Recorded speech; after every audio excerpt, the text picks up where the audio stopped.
ಚಕ್ರವರ್ತಿ ಕೂಗ್ದಾಗ್ಲೇ ಅರ್ಥ ಆಗಬೇಕಿತ್ತು ನಮಗೆ. ನನ್ನ ಪ್ರಕಾರ ಅದು ಮಾಯವಾದದ. ಮಾಯ ಆಗ್ಲಿಕ್ಕಿಂತ ಅದು ಬ್ರಹ್ಮರಕ್ಕಸ ಮಾರೆ.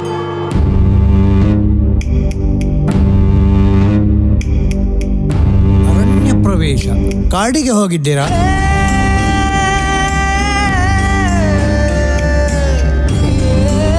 ಕಾಲ ಯಾವತ್ತು ಒಂದೇ ತರ ಇರಲ್ಲ.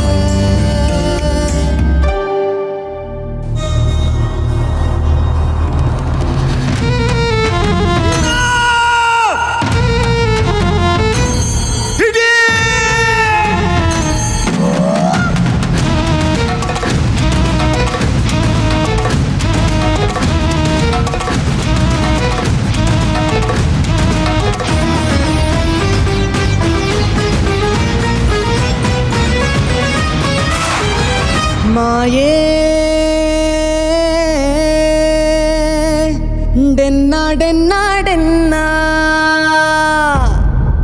ಕರಾವಳಿ ಪಶ್ಚಿಮ ತೀರದಾಚೆಗಿನ ಅದೆಷ್ಟೋ ಸಂಸ್ಕೃತಿ, ಆಚರಣೆ, ನಂಬಿಕೆ, ಕಲೆಗಳನ್ನು ಒಳಗೊಂಡಿರುವ ಬೀಡು. ಹುಲಿವೇಷ, ಯಕ್ಷಗಾನ, ದೈವಾರಾಧನೆ ಹೀಗೆ ಅನೇಕ ವಿಷಯಗಳನ್ನು ಒಳಗೊಂಡಿರುವ ತುಳುನಾಡಲ್ಲಿ ಶಿಕಾರಿಯೂ ಕೂಡ ತನ್ನದೇ ಆದ ಮಹತ್ವವನ್ನು ಪಡೆದುಕೊಂಡಿದೆ. ಶಿಕಾರಿ ಅಥವಾ ಬೇಟೆ ಎನ್ನುವಂಥದ್ದು ವೀರತ್ವದ ಸಂಕೇತವಾಗಿದೆ.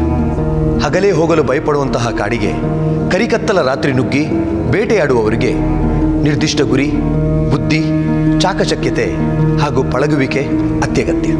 ಈ ಕುರಿತಾಗಿ ಪ್ರಾಣಹಾನಿಯಾದಂತಹ ಒಂದಷ್ಟು ನಿದರ್ಶನಗಳು ನಮಗೆ ಕಾಣಸಿಗುತ್ತದೆ. ಆ ರಾತ್ರಿ ಶಿಕಾರಿಗೆಂದು ಹೊರಟ ಮಾಯ್ಲ ಪೂಜಾರಿ ಮತ್ತು ಅವನ ಸಂಗಡಿಗರ ಕತೆ ಏನಾಯಿತೆಂದು ನೋಡೋಣ ಬನ್ನಿ.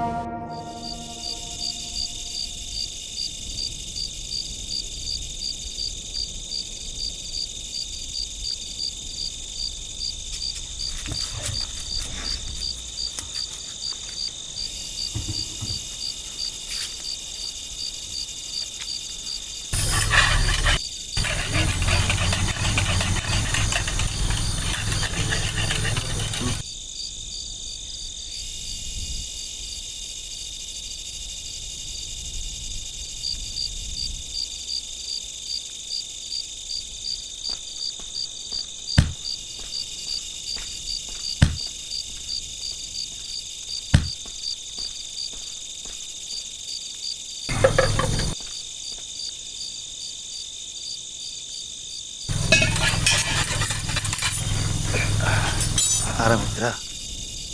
ಸೀನಾ, ಆಯ್ತಾನ? ಆಯ್ತು ಆಯ್ತು.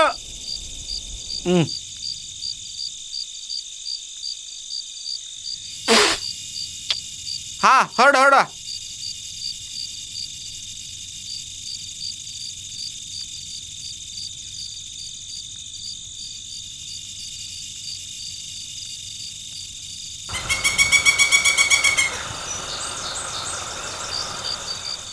ದರಿದ್ರ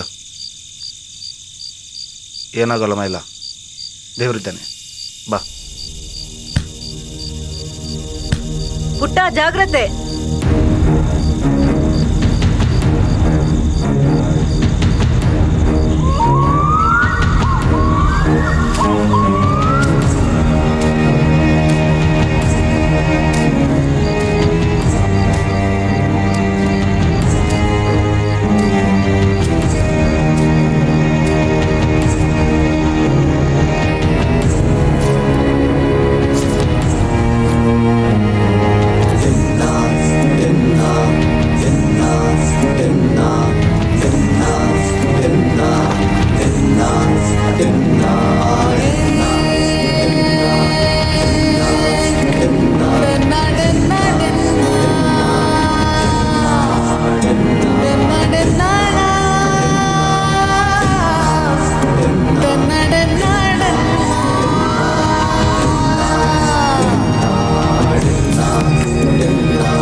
ಶಾಂತವಾಗಿರುವ ಕಾಡಿನ ಕಗ್ಗತ್ತಲ ಮಡಿಲಲ್ಲಿ ಬೆಂಕಿಯ ಕಿಡಿ ಹಚ್ಚಿ ಗದ್ದಲವನ್ನು ಶುರು ಮಾಡಿದರು.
ಸರಿಯಾಗಿ ನೋಡೋ ಸೀನಾ.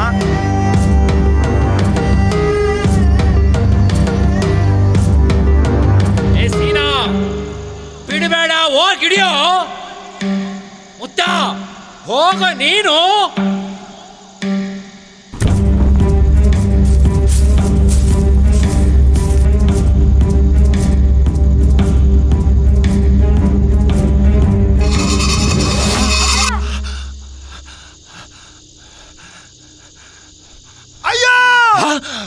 ಮುತ್ತ, ಮುತ್ತ, ಏ ಮುತ್ತ,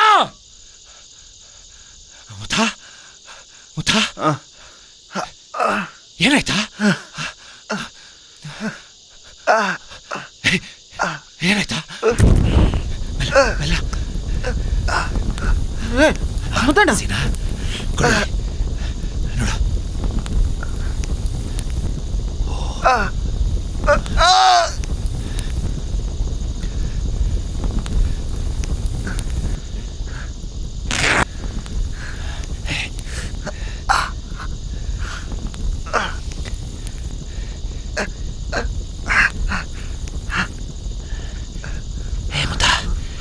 ನೋಡ್ಕೊಂಡು ಹೋಗೋದಿಲ್ಲನ? ಹಿಂದ್ಗಡೆ ಯಾರು ತಳ್ದಂಗೆ ಆಯ್ತು ಮಾಯ್ಲ.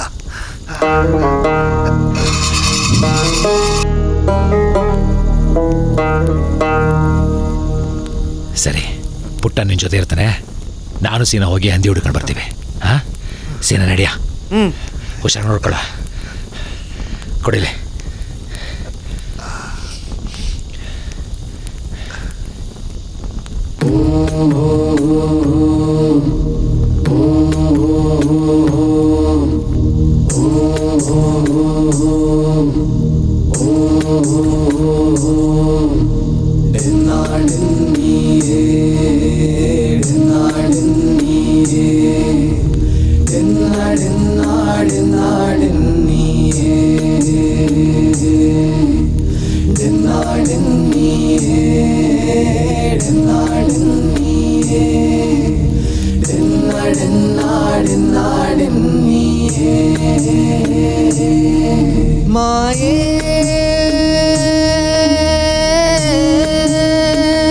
ಅವರೆಲ್ಲರೂ ತಪ್ಪಿಸಿಕೊಂಡ ಹಂದಿಯನ್ನು ಹುಡುಕಿ ಹುಡುಕಿ ಸಿಗದೇ ಇದ್ದಾಗ ಕೊನೆಗೆ ನಿರಾಸೆಯಿಂದ ಅಲ್ಲಿಂದ ಹೊರಟು ತಮ್ಮ ತಮ್ಮ ಮನೆಯನ್ನು ಸೇರಿಕೊಳ್ತಾರೆ.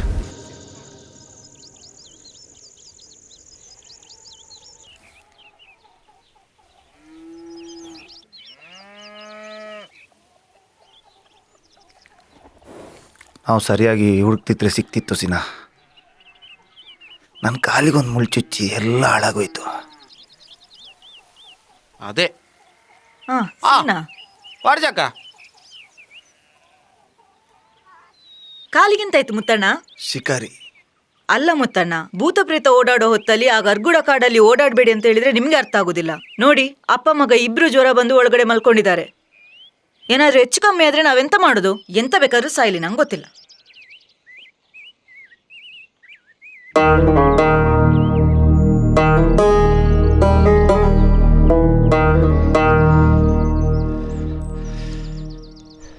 ತಲೆಯೆಲ್ಲ ಭಾರ,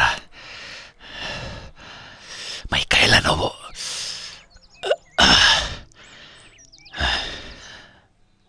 ಅಲ್ಲ ಹೊಟ್ಟೆಯಲ್ಲಿ ಅವನಿಗೂ ಜ್ವರ ಬಂದಿದೆ, ಒಳಗಡೆ ಮಲಗಿದ್ದಾನೆ. ಮೈಲ, ಗುರಿ ಸರಿಯಾಗಿ ಬಿದ್ದಿದ್ಯಾ? ನಿನ್ನ ಗುರಿ ಯಾವತ್ತೂ ತಪ್ಪಿಲ್ಲ ಅಂತ ಇಡೀ ಊರಿಗೆ ಗೊತ್ತು. ಆದರೆ ಕಾಲ ಯಾವತ್ತು ಒಂದೇ ಥರ ಇರಲ್ಲ ಮೈಲ. ನೀ ಏನು ಹೇಳ್ತಿ ಮುತ್ತಣ್ಣ? ಆ ಹಂದಿ ಅಲ್ಲಿಂದ ಓಡಬೇಕಾದ್ರೆ ಒಂದು ಗಿಡನಾದರೂ ಅಲ್ಲಾಡಲ್ವಾ? ಗುರಿ ಸರಿಯಾಗಿ ಇಲ್ಲಿಗೆ ಬಿದ್ದಿದೆ. ನನಗೂ ಅದೇ ವಿಚಿತ್ರ ಅನಿಸಿದ್ದು ಸೀನಾ. ಪದೇ ಪದೇ ಕಣ್ಕಟ್ಟ ಆಗ್ತಾನೆ ಇತ್ತು. ನಿನ್ನೆ ರಾತ್ರಿ ಇಲ್ಲಿಂದ ಹೊರಡಬೇಕಾದ್ರೆ ಆ ಶಕುನದಕ್ಕೆ ಕೂಗ್ದಾಗಲೇ ಅರ್ಥ ಆಗಬೇಕಿತ್ತು ನಮಗೆ. ಮುತ್ತಯ್ಯ, ಒಂದ್ಸಲ ಹೋಗಿ ನೋಡ್ತೀಯಾ? ಹುಷಾರು. ನಡಿಸಿನ.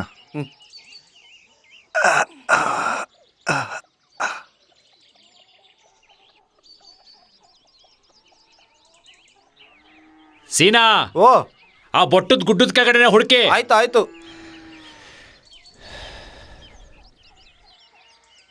ರಾತ್ರಿ ಬಂದೂಕಿನ ಗುಂಡಿಗೆ ಸಿಕ್ಕಿಯೂ ಕೂಡ ತಪ್ಪಿಸಿಕೊಂಡಿರುವ ಹಂದಿ ಹಗಲಾದರೂ ಸಿಗಬಹುದೆಂಬ ಆಶಾಭಾವನೆಯಿಂದ ಅವರ ಕಾರ್ಯಾಚರಣೆ ಕಾಡಿನತ್ತ ಮುಖ ಮಾಡುತ್ತದೆ.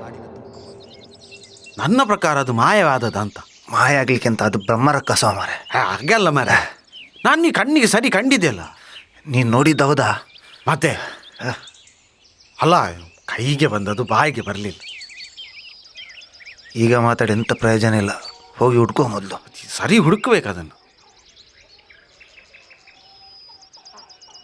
ಸಿಗದೆಲ್ಲಿ ಹೋಗ್ತದೆ? ಸೀನಾ, ಸಿಗ್ಬೋದದು? ಖಂಡಿತ ಸಿಗ್ತದೆ. ಮಾಯಲೆ ಹೇಳಿದಾಗೆ ಬುಟ್ಟದ ಬುಡದಲ್ಲಿ ಇರಬೇಕದು. ಹಾಂ, ಜಾಸ್ತಿ ದೂರ ಹೋಗ್ಲಿಕ್ಕೆ ಸಾಧ್ಯನೇ ಇಲ್ಲ. ಹೌದು.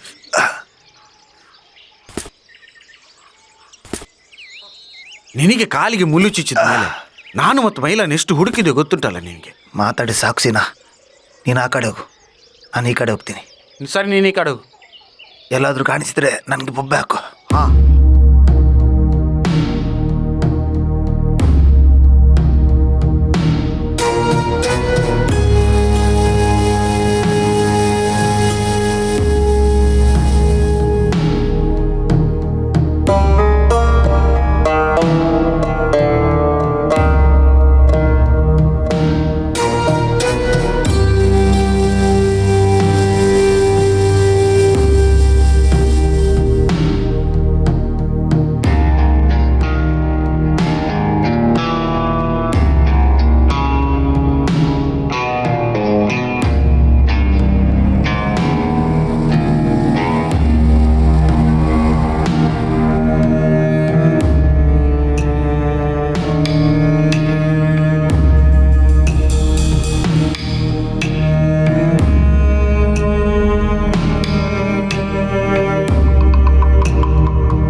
ತನಗೆ ಕೇಳಿದ ಸದ್ದಿನಿಂದ ಬೈಗೊಂಡ ಮುತ್ತಯ್ಯ ಅಲ್ಲಿಂದ ಓಡಲು ಶುರು ಮಾಡುತ್ತಾನೆ.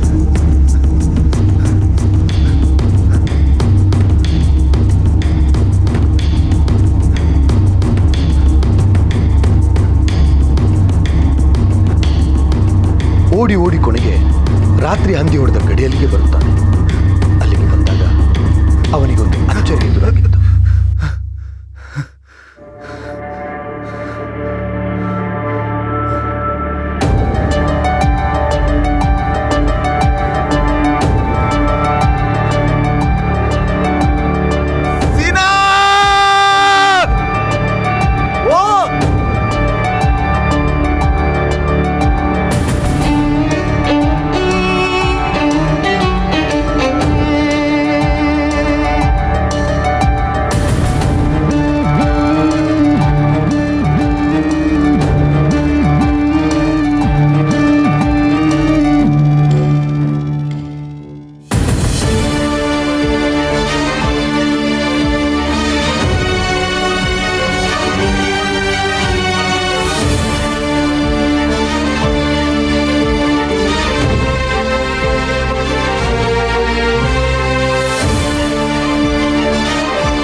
ರಾತ್ರಿ ತಾವು ಹೊಡೆದಿರುವ ಗುಂಡು ಹಂದಿಯ ಎಡಕಣ್ಣಿನ ಭಾಗಕ್ಕೆ ಹೇಗೆ ಬಿದ್ದಿತ್ತು ಅನ್ಕೊಂಡಿದ್ರೋ ಹಾಗೆ ಎಡಕಣ್ಣಿನ ಭಾಗ ಕಿತ್ತು ಹೋಗಿರುವ ಹಂದಿಯ ಕಲ್ಲಿನ ಮೂರ್ತಿ ಅಲ್ಲಿತ್ತು. ಕಣ್ಣು ಕಟ್ಟಿನ ರೀತಿ ಮಾಯವಾದ ಹಂದಿ. ರಾತ್ರಿ ಬೆಳಗಾಗೋದ್ರೊಳಗೆ ಐತಪ್ಪ ಪೂಜಾರಿ ಮತ್ತು ಅವನ ಮಗನಿಗೆ ಬಂದ ಜ್ವರ. ಹಂದಿಯ ಕಲ್ಲಿನ ಮೂರ್ತಿ. ಈ ಎಲ್ಲ ವಿಚಿತ್ರಗಳನ್ನು ನೋಡಿದ ಇವರಿಗೆ ತಾವೆಲ್ಲೋ ತಪ್ಪು ಮಾಡುತ್ತಿದ್ದೇವೆ ಎನ್ನುವ ಸಂಶಯ ಹುಟ್ಟಿ ಅದಕ್ಕೆ ಕಾರಣ ತಿಳಿಯಲು ಜೋಯಿಸರ ಬಳಿ ಪ್ರಶ್ನೆ ಕೇಳಲು ಹೋಗ್ತಾರೆ.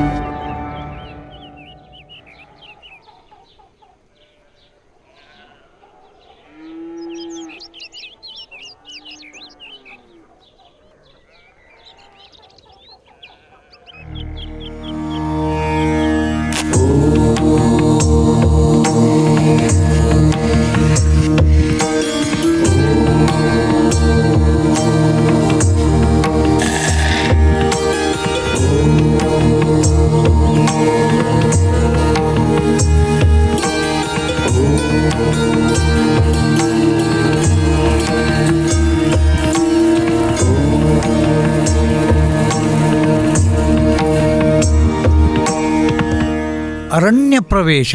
ಕಾಡಿಗೆ ಹೋಗಿದ್ದೀರಾ? ಹೌದು ಭಟ್ರೆ, ಶಿಕಾರಿಗೆ ಹೋಗಿದ್ವಿ. ಪ್ರಶ್ನೆಯಲ್ಲಿ ಅವರಿಗೆ ಸಿಕ್ಕ ಉತ್ತರ ಭಯಾನಕವಾಗಿತ್ತು. ಆ ರಾತ್ರಿ ಹಂದಿಗೆಂದು ಗುರಿಯಿಟ್ಟು ಹಾರಿಸಿದ ಗುಂಡು ಬಿದ್ದದ್ದು ಬರೀ ಸಾಮಾನ್ಯ ಹಂದಿಗಾಗಿರಲಿಲ್ಲ. ಬದಲಾಗಿ ಹಂದಿಯ ರೂಪದಲ್ಲಿ ಕಾಡು ತಿರುಗಲು ಬಂದ ಪಂಜುರ್ಲಿ. ಮಾಯೆ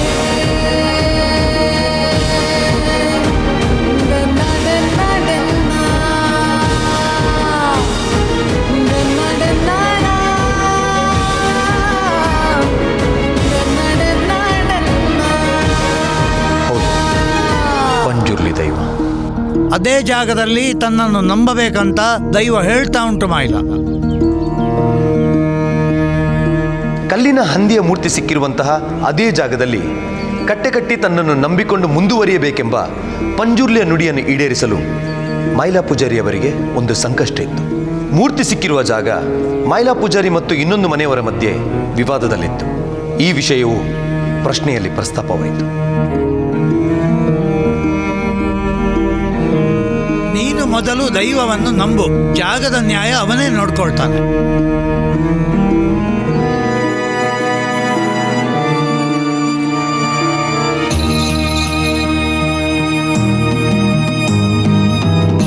ನಂಬಿದವರಿಗೆ ಇಂಬು ಕೊಡುವ ದೈವದ ಕಾರ್ಣಿಕ ಎಷ್ಟೆಂದರೆ ಮುಂದೆ ವಿವಾದದಲ್ಲಿದ್ದ ಈ ಜಾಗ ಕೂಡ ಮೈಲಾ ಪೂಜಾರಿ ಅವರ ಪಾಲಿಗೆ ನ್ಯಾಯಯುತವಾಗಿ ದೊರೆಯುತ್ತದೆ. ಅಂದಿನಿಂದ ಇಂದಿನವರೆಗೂ ಮೈಲಾ ಪೂಜಾರಿ ಅವರ ಕುಟುಂಬ ಹಾಗೂ ಊರಿನ ಜನರು ಒಂದಾಗಿ ದೈವಕ್ಕೆ ಸಂದಾಯವಾಗಬೇಕಾದ ಪಂಚಪರ್ವಗಳನ್ನು ಕಾಲಕಾಲಕ್ಕೆ ಭಕ್ತಿಯಿಂದ ನೀಡುತ್ತಾ ಬರುತ್ತಿದ್ದಾರೆ. ತಾವು ನಂಬುತ್ತಿರುವ ದೈವ ಕೂಡ ಆ ಊರಿನವರಿಗೆ ಪಂಜಿರ್ಪುದ ಪಂಜುರ್ಲಿಯಾಗಿ ತನ್ನ ಕಾರ್ಣಿಕ ತೋರುತ್ತಿದೆ.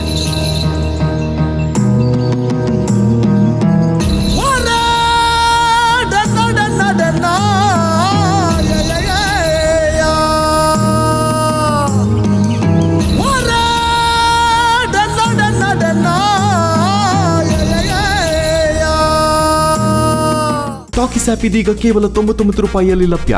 ಹಿಂದೆ ಡೌನ್ಲೋಡ್ ಮಾಡಿ ಟಾಕೀಸ್ ಆ್ಯಪ್.